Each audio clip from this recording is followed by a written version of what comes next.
Politics in Kenya is not a game, it's a showdown.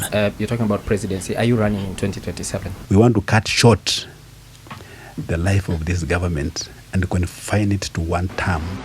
Calling out the moves, exposing the plays. Mimi ni komando, nikitaka kwenda mahali mimi naye.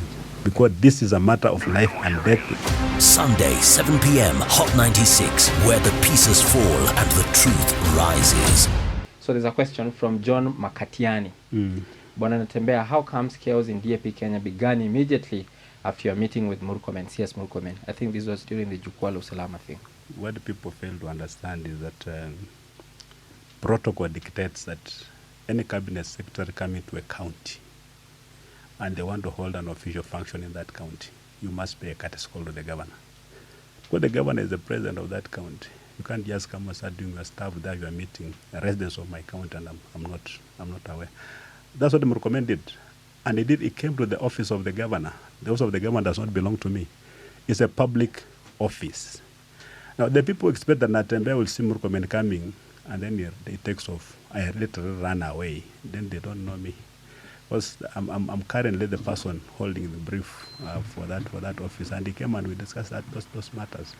One meeting has got nothing to do with the other. For the record, I've got nothing whatsoever in common with that cabinet secretary, Murkomen, nothing. Okay. But no, he's a Kenyan, and the services he renders all Kenya, including Transoya.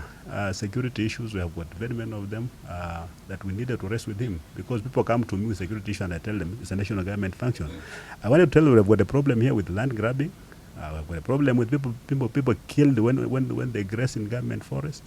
We have got a problem with our own residents being killed in ADC farms when they go there to do what they call in Morokoto. You shoot people and kill them. Generally, there's a problem with our young people in informal settlements because of lack of employment. The national government must do something about it. I basically put some of these issues on the desk. We did not discuss politics. I've got no problem discussing politics. I've got no business discussing politics with Murkomen. That's not what he came to do. And actually, he's been doing this in all counties in Kenya. Jukwaa la Usalama. Why is it become such a big issue when it comes to Transoya? And I'm sure they take another, say, oh, Natembeya is a coward, has run away from Murkomen. You know, you are damned if you do, you are damned if you don't. Okay. Yeah, that's the nature of the game. Yeah. Okay. So there's no relationship between what's happening in DAP and Murkomen's visit to Transoya. You know, you can't force things. Okay. Yeah. There are some murmurs, especially from what we heard when we were there on Friday, that the government is trying to use you to divide the opposition in that region. I'm not aware. I don't talk to government people. So which government? Kenya Kwanza and which government? Which opposition people does the government want to divide? My stand on national issues is known. And I've said and said it again that I'm prepared to pay the ultimate price for what I stand for what Kenyans require, what Kenyans need. Those positions cannot be compromised. When I compromise, everybody knows Natembeya has compromised. You don't just wake up and say you have compromised. You show me the evidence. So after I met with Murkomen, what has happened to make people believe that maybe we discuss anything to do with politics? My stand on all these national issues remain the same, remain constant. They're not going to change. Is there any chance for you to work with the government at some point? In terms of before what? That, maybe getting into a coalition? We want to form government in 2027. That's all that we're interested in for now. And I've got no business salvaging government when it's in trouble. We're in the opposition. And our role is to put the government in check. I don't know why the Kenya Kwanza government gets annoyed with some of us when we raise these issues. I'm not in government. I was elected on an opposition ticket. We did not win the election. We're in the opposition. We're the alternative government. Our responsibility is to criticize the sitting government. They should take this criticism with grace. They don't have to reach out to people and say, join government for what? We are out here to provide an alternative voice to the people of Kenya. We're just doing what the Constitution mandates us to do. And I believe Kenya Kwanza has got enough numbers now, because ODM has basically joined them to run government. Why should we be reaching out to some of us? Okay. Can they let us just talk? And if they want to ignore, they can ignore us. But they cannot ignore us when we are raising very pertinent issues. It's not wrong. It's not criminal for an opposition member to raise issues that do not, that are not in tandem with what the government is doing. It's basically our responsibility. Okay. Yeah. All right. The Tawi movement is really catching up huko Western. Yes. Kila mtu wako tu mikono hivi. Yes. I don't know, Governor, hiyo kitu kwanza ulianzia wapi? Because people want to know hii Tawi movement ulitoa wapi?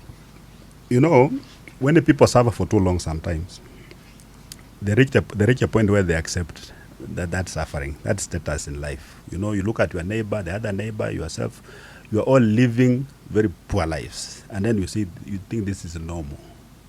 That you imagine that all Kenyans are living like this. So Tawi is a challenge with the status quo, that the way of life that we are leading as the people of Western and to a large extent, a majority of Kenyans, is not the kind of life we should tolerate. And that's why Tawi is an emphatic no to the status quo, that we want to change the way things are done in Kenya, especially in the way we play our politics and in the way we distribute our resources and in the way we address the problems that are facing our people. You know, there are people in this country who are living in the first world. We live with them, but they live in their own world, so completely different from us. There are people whose dogs, actually, the pets, they live better lives than other ordinary Kenyans. So, and I believe there's enough for us if we were to share this resources equitably, so that some people do not accumulate too much at the expense of others. So Tawi is a challenge to the status quo. Tawi, first of all, what does it mean? Tawi just no. It's no. Just in means Luya. in Luya just no. Oh, Yamekata. Okay. Yeah. Tawi. Yeah. Nairobi Tawi. Okay. And it means India Nairobi. Yeah. You know, you just say you've said no. I'm not going. Okay. So on this idea of maintaining the status quo, we are not boarding. We are saying no, and whatever is going to take us to change, the status quo, we are going to take it. Okay. You know, when the president was elected, he was elected on the platform of Hustler movement, meaning that he understood how the downtrodden in this country live. But the moment he got into power, he forgot. What is this thing that makes leaders forget these things? There is something that makes people forget these things. We want to break that thing called state capture. We want to break it. And to break it, we must come with an emphatic no to the status quo. Because there are few individuals who benefit even others are suffering. Like, for instance, somebody who makes majaneza. When people die, he said the business is very nice. Sees it. So when you say you want to stop debts, that person will resist it because of his own personal interest. So we are saying the few people who have been benefiting from settlages, and basically exploiting our resources for their own individual benefits, their time is now up. And for us, maybe I just want to share with Kenyans that for me, if I become the leader of this country, the first thing will have to stop, that the president should not engage in any private business whatsoever. The Constitution covers the president and his family for eternity. The kind of life you are leading as a president, even when you retire, you lead the same life. What you are accumulating for what? And you are competing with other Kenyans for what? And you are creating personal interest for what? So for me, if I'm given that opportunity, we stop that. When we stop presidents and other national government officials in public place from engaging in private business, in private enterprise, we start now sorting out some of these issues of personal power, conflict of interest, personal interest, and refocus leadership to serving the people. Okay. So now the Tawi movement is a shift from how things are being done now to a new way of doing things, and that's one of the issues I'm saying we're going to address. Okay. How does the national leader behave when it comes to private businesses? Okay. Maybe, Governor, you're talking about presidency. Are you running in 2027? The law allows me to run for the presidency. I don't want to declare it prematurely, but I believe I'm qualified. I've got all the requisite qualifications to be the president of this republic. I believe from where I've been working, it has prepared me very well to be the president of this country. And we don't want people to be asking, Natembeya, can you run? Why not? Why not? Does it mean that this presidency is, and that's another narrative, that the presidency is reserved from certain people, for certain people to vie. If you've not done this and that, you cannot become president. I mean, in 2027, I want Kenyans to pick on somebody who is even not in that category. For us to break that yoke, that status quo, we need somebody who is coming with completely new ideas, different ideas, because Kenya needs to be rejected completely. So come 2027, personally, I believe I'm ready, but it's up to Kenyans to decide. Okay. Yeah. And you mentioned one thing that you do, that conflict of interest, you'll do away with it. What else will you change if you're to become president George Natembeya, ukiekelea Biblia chini hivi, nini utafanya governor? No, even just the appointment of people to the cabinet and to hold senior positions. They say a good leader, when you go to the boardroom, it will be the most stupid person there. It means you're going to tap really talent. Let's not feel insecure about other Kenyans. If somebody is talented, instead of building that person, giving them opportunities, you remove them. We need to reduce government expenditure. There's a lot of expenditure which is not necessary, and can we focus on things that really matter? Because now we are confusing where we are and where America and China and UK are. We are talking that language, and yet Kenya is a country that does not even address basic needs of food, shelter, health. We have not addressed those issues. Can we address those issues? And can we just ensure that our resources are equitably distributed? And then, of course, when it comes to key policy matters concerning the economy, concerning education, concerning health, we must reverse many of the policies that the current government is implementing, because they are being forced down the throat of Kenyans. And when the Kenyans reject something because they were not involved, there was no public participation, the government runs and does fake public participation, and then imposes those policies. But no, when people are giving feedback, this thing is not good. Take it in good faith. So we want to have a government, just a government of the people, that the government is just there to serve the people. Emmanuel, for me to come here and discuss what we intend to do, I need just to have really proper time so that we can tell Kenyans what are these policies that we want to pursue when we take the reins of power. There's a comment here from somebody called Don. He says, tell Sir George that we are waiting for him to form a Tawi movement of Kenya. Even gives it initials TMK, and we will follow and leave Eugene and his cronies with DAP. Take Salasia, make him your deputy party leader. Do you know that the government, what I've gotten from official sources, this government will never register any political movement or any political party which is associated with me. I do not know why. Because the country, we have almost 100 political parties today that have been registered. But I've been told nothing associated with me is going to be registered. So the question is why? Have you tried? Even that Tawi is a very innocent word. But you say let's just form Tawi party movement. They can't register it. I was not even the first person to make an application. I was just told that over 100 people have made applications for Tawi to be registered as a political party, and it was rejected. So the question was, it's not an offensive word, it's not a banned word. Why was it rejected? Because it was associated with me. Okay. All right. Back to your party quickly. The ambitions you have are making your party leader look a bit threatened because of the aura that you move with. Ukifika mahali wananchi wanatokea and you capture the headlines. Do you think that is really a concern? I've never disparaged him in public. I've never talked ill of him in public. And as I've said, let's give the party to the people that we think are better. We pick the best from the membership. If I'm the one, if it's him, but let the people decide. Because at times when you are left to choose for yourself, of course everybody will say they're the best. But can we give this opportunity to them, to the membership of the party, to do that? Okay. There's another comment from somebody called Dixon Omari.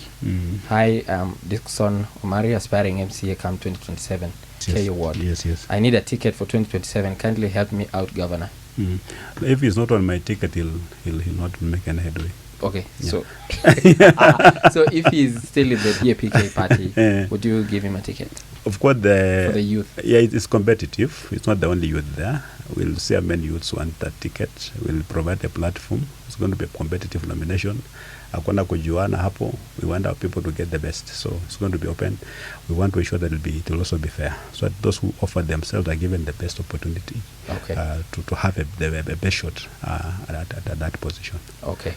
And then there was something I saw on your X platform that you met Kakamega Senator Boni Khalwale. Yes. What was the meeting about? We were just two brothers having coffee, and we share certain beliefs about what we think has bedeviled our community, and what we think are some of the strategies we can use to solve these problems. I've met with several other leaders. People are like-minded. There are people who are not even in the political space who are speaking the same language, and there are people like him also who are in the political space who think that we've not really done very well in terms of our politics. So we met with the Boni Khalwale. Of course, I talk with so many other leaders. I can assure you, Emmanuel, that many, even elected leaders would want to come out. Because what I'm saying resonates very well with the people on the ground. You'll ask yourself, why are these leaders not coming out in the open? These people are captured completely. But they should know that time is running out. Don't let others do the heavy lifting. Then now you show up in 2027 and say, I'm also with you. No, me, I want believers. Risk something. Risk that political seat you're holding. Risk that membership of a committee, the assembly, the chairmanship of that person in the assembly. Come out in the open, yeah, and say, I think what Natembeya is saying is resonating well. Of course, you're going to be hated a bit. You're going to be harassed. Like Khalwala, I'm sure he's going to be denied that whip. But maybe when I talk about it like this, it's going to secure. But it's risking something for the community. Can we do that? Not just when it's comfortable for you to do that. Do it when it's very uncomfortable for you to do it. Then we'll know that you are a believer. Okay. Yeah. So they need to do that. Yeah. Is Halole planning to quit? To quit what? Because he's been speaking at loggerheads with the party, criticizing it, yet he's the chief whip of the majority party in Senate. I think it's just having divergent views with those that are held by the establishment, and I believe that's allowed. Kenya is a democracy. We should be allowed to say those views. And given that he's saying those views, to me that he's also ready for the consequences. He has looked at everything. Let me say these things. So whatever comes to me, let it come. That's the kind of leadership that we want. Not the kind of opportunistic leadership that has really defined our politics. That you feel something is wrong, but you can't say it because if you do, you're going to lose something. Okay. You're on the gravy train, and you think you're going to be dropped from it. So you don't say, it's wrong, but you're just staying there, hanging there because there's something you're getting. Can we now, for the first time, put the interests of Kenyans ahead of all of us? I know we can say these things actually, and they can cost us very dearly. We could even losing our seats when it comes to election. But for me, I said, let it be. But I've said something that somebody will remember me, even generations to come. Okay, you're saying Tawi to fear. That one said to it a long time ago.